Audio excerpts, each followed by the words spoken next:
El siguiente orador, siguiente presentador, es también de los primeros que se enfrentó al totalitarismo y se enfrentó en este caso con las armas en la mano.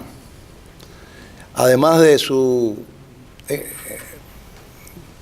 ejemplo de enfrentarse a los comunistas de esa forma, tiene también el don personal mío de fue quien me dio las primeras clases de guitarra, mi amigo Fernando Pruna.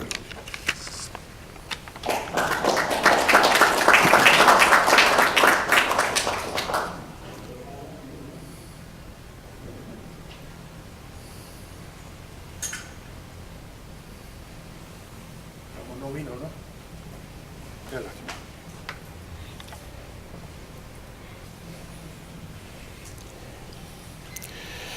Hermanos, es para mí un honor verdaderamente encontrarme aquí con ustedes después de tantos años y siento una gran emoción por encontrarme nuevamente rodeado de hermanos que lucharon en contra de la tiranía.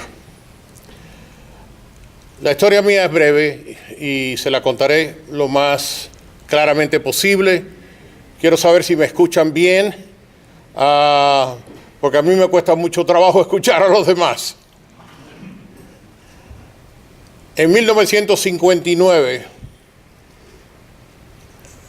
yo empecé a conspirar en contra del sistema de Fidel Castro, casi desde el comienzo. Les informo, les confieso, que yo soy un cubano sin extracción revolucionaria.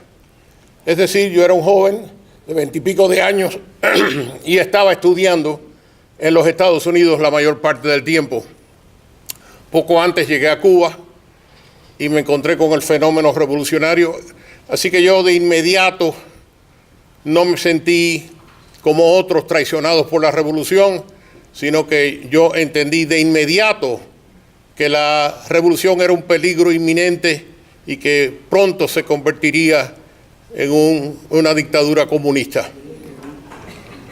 A esta información que le estoy dando se debe al hecho de que mi padre tuvo algunos asuntos legales que manejó del gobierno de Batista, siendo abogado, y tuvimos acceso a las informaciones de los servicios de inteligencia de Batista en Cuba, miembros importantes del Servicio de Inteligencia Militar, del CIM, etcétera, que habían catalogado absolutamente, inequívocamente, que el camino de Fidel era un camino comunista, que el hermano era comunista y que, por supuesto, el Che Guevara también lo era, y que la influencia era tal, y que ya Fidel se había reunido en varias ocasiones con la embajada rusa en México, antes inclusive del Granma. Y hay mucho más. El caso es que yo inmediatamente me puse en contra y empecé a conspirar con la idea de llevar a cabo un alzamiento armado. Y para eso creamos una organización que se llamaba Movimiento de Integración Democrática Cubana. Pero lamentablemente se me infiltraron en el sistema y caí preso el 9 de abril de 1959. En ese momento no sabían cómo, el gobierno no sabía cómo clasificar mi delito, porque según me dijo el propio fiscal, no tenemos ni leyes para combatir a alguien que está combatiendo a nuestra gloriosa revolución.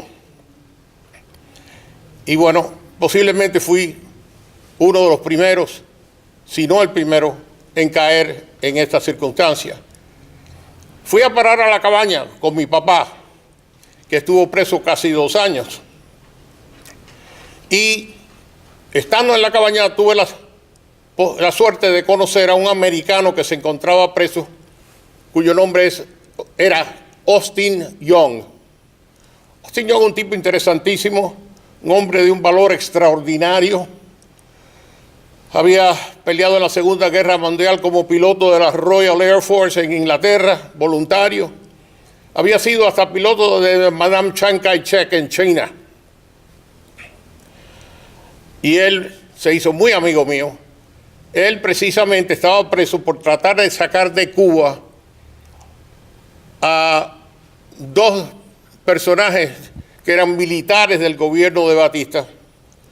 Uno de ellos que eventualmente resultó ser el jefe de lo que es la invasión de Playa Girón.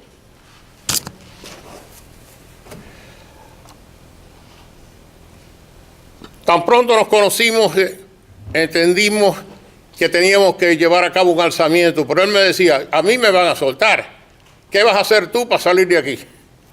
Y yo le dije, yo voy a tratar de fugarme, y si yo me fugo, yo te prometo que me voy contigo para las montañas.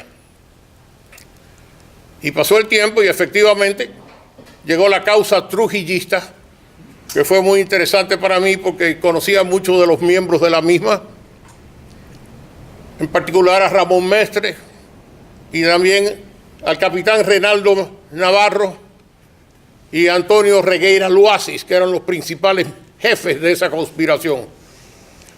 Una conspiración de una importancia extraordinaria que lamentablemente fue frustrada porque, por razones misteriosas de la vida, William Morgan y Gutiérrez Menollo de momento cambiaron de palo para rumbo y se convirtieron en defensores de la revolución.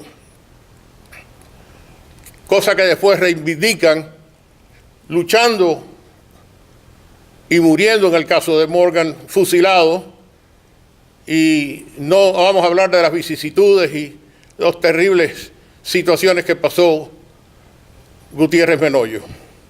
El caso es que Austin me dice, bueno, yo cuando salga me voy a Estados Unidos y voy a tratar por todos los medios. Angelito, ¿no hay un poquito de agua? Sí. Un poquitico nada más.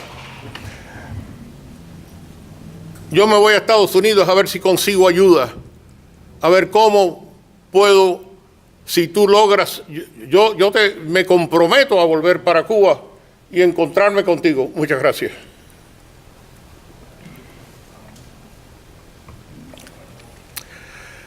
Y entonces yo traté de fugarme de la cabaña y fracasé.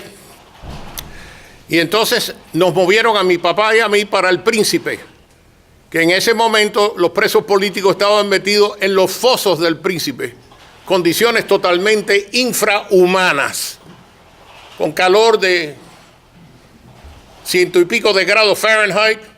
Nos moríamos de calor metidos en esas cuevas que eran los túneles que rodean los fosos del Príncipe.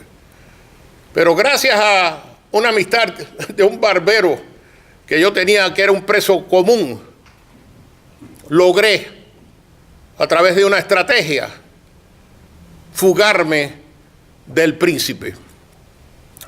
Y al fugarme del Príncipe, me entré en la clandestinidad en La Habana, me escondí arriba de una bodega de un español llamado Benigno y su esposa Clara, que fueron tan valientes de proporcionarme albergue y les agradezco hasta este día lo que hicieron por mí, por nosotros, por la contrarrevolución.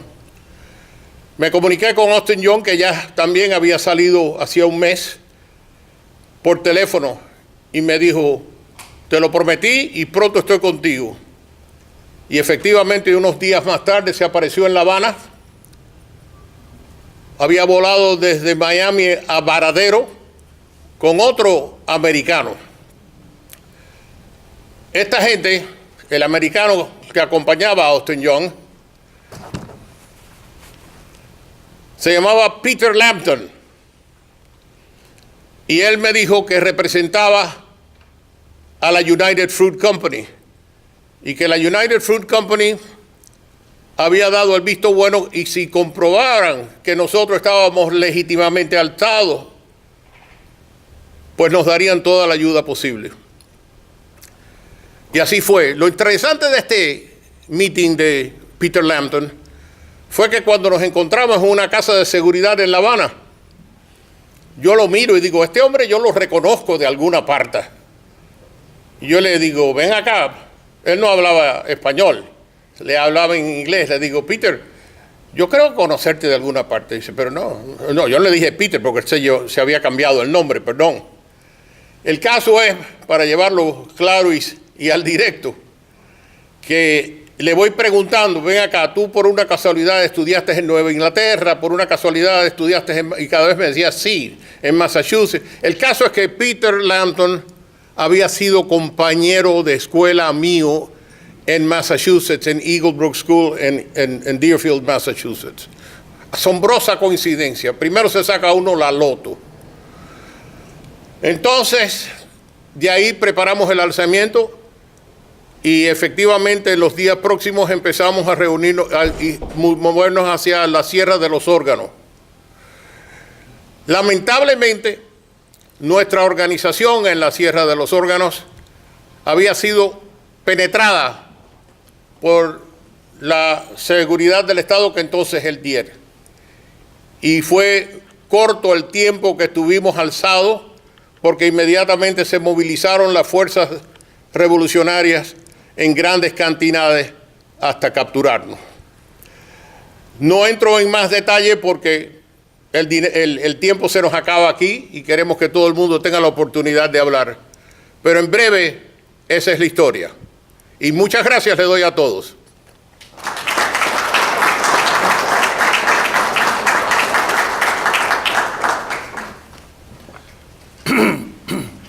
Nos conocimos en la Circular 1, en Isla de Pino, y repito nuevamente, que fue el que me dio la primera clase de guitarra. Posiblemente uno de los primeros, no el primero, pero uno de los primeros alzamientos contra los comunistas en nuestro país.